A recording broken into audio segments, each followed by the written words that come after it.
So check out this bat. We will throw it on the screen for everyone. Oh. Ooh, okay. Oh. You're going to miss out on the noise factor a little bit. Whoa. That is a big old bat.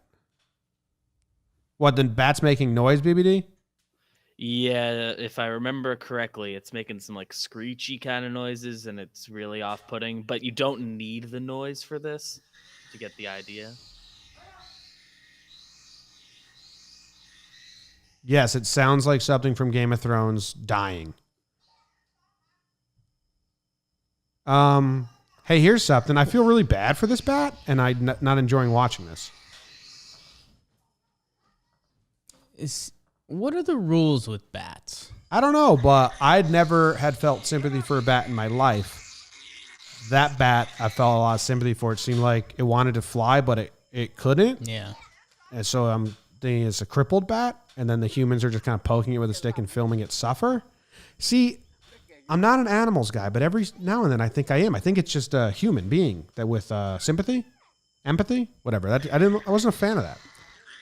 Yeah, for me, not ideal. Not my favorite video I've ever seen. I can strongly say that. And then, yeah, bat rules kind of what I was hinting at, because I think in our youth, like I know we had a bat in our house once. Some guy caught it for us. Like what are the rules? Like if you kill the bat, are you bad? Are bats endangered? I don't think so. Don't think they're endangered. Depends if it's self-defense. I mean, if you're putting it out of its misery. That was a big bat. That was huge. Let's put the Jomboy hat. You're 10 years older. You've got 10 more years of just dad in you. You've got a family, maybe a couple youngsters, and there's a bat in your house. Mm-hmm. Maybe not that size, because then I think I've had birds in the house, so I can let you know what I did with those. That ain't a bird. I understand. That's a bat. I understand. If that bat's in my house, what you do is, and it's the same thing my dad did when we had a magpie in our house in Australia, which is a deadly bird, is try to contain it into a single room. Right.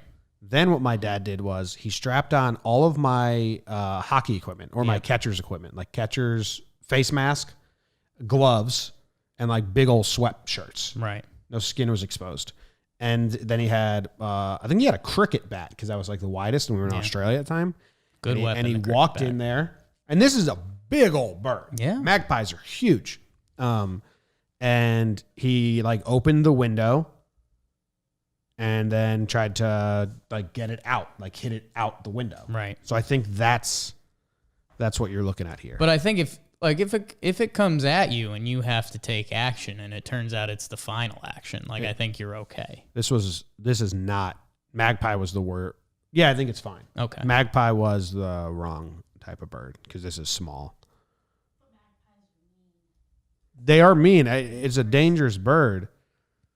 You know, it was like bigger than a pigeon. It was a huge bird. I let it in the house by accident. My mom was pregnant. And they say stories grow over history, Jim. Because my mom had a growing stomach. I wouldn't say that. No. She was pregnant. I don't think that's related at all. No. It was a big bird. It was bigger than, maybe it was like, it's bigger than this dude. Maybe that size. That's a big bird to have inside a house. It's a bird in a house, sure. And then in Newtown, we had two little finch-type birds come in the house. Yeah. That was a mess. Because I had a shovel. So I was trying to get close to it to knock it, right? I was trying to hit it. Yeah. Zimmer, my dog, had already killed the first one. Yeah. Caught it in his mouth, lying stuff. Blood all over. His dripping blood on his thing. Yeah. And 7 a.m., so I'm like half asleep. And I'm chasing this thing around the house with a snow shovel because it's wide, trying to hit it. But I was too much of a pussy. Anytime I came close to actually making contact, my brain seized up my hands and I like shorted it like a bunt attempt. And eventually we just kind of scared it to go outside. But yeah, I think you're allowed to hit it, right? If that's the case. But you shouldn't be inviting birds into your house just to kill them. Just a victim. It's a firm stance on this podcast. Victim of happenstance. Anyway, don't bait birds or bats into your house just to kill them for pleasure.